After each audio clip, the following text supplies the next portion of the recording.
since we've been in lockdown, everything's been done from my home office here. So, it's just a complete sort of redoing all of the systems.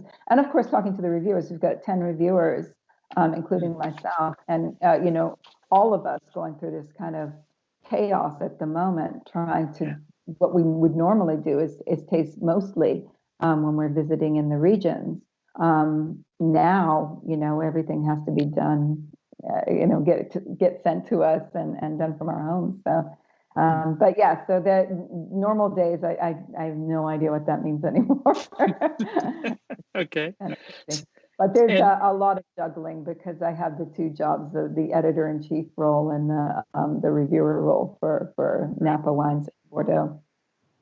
And how many wines would you taste, let's say, in a month?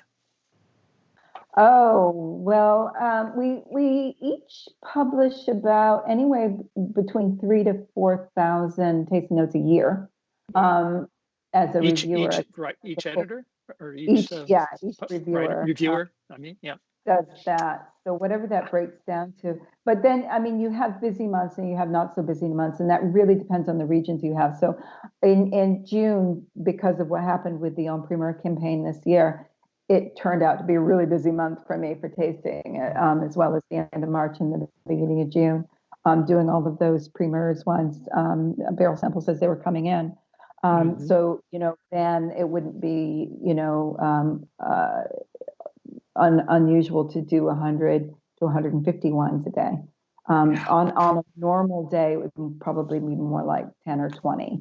But when you've got the peak periods, for example, I've got the Napa Valley Vintners tasting coming up soon, and those wines will need to be tasted relatively quickly. So I'll be back to the 100 to 150 a day.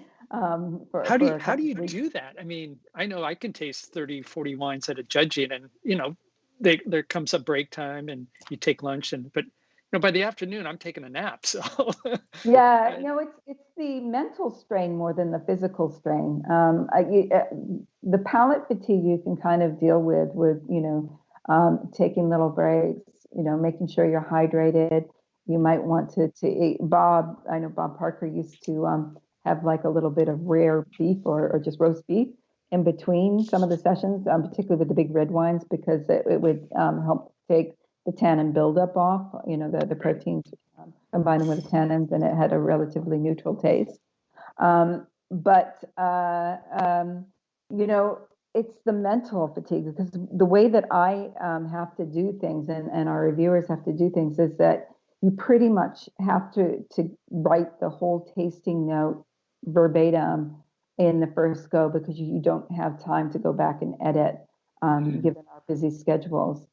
So it's best, and that's where the fatigue comes in, because you need to sort of get it all out and make it eloquent and really make sure that you're capturing the style and the spirit of the wine, so that somebody who's not tasting it will understand what you're talking about when they go to read that tasting note.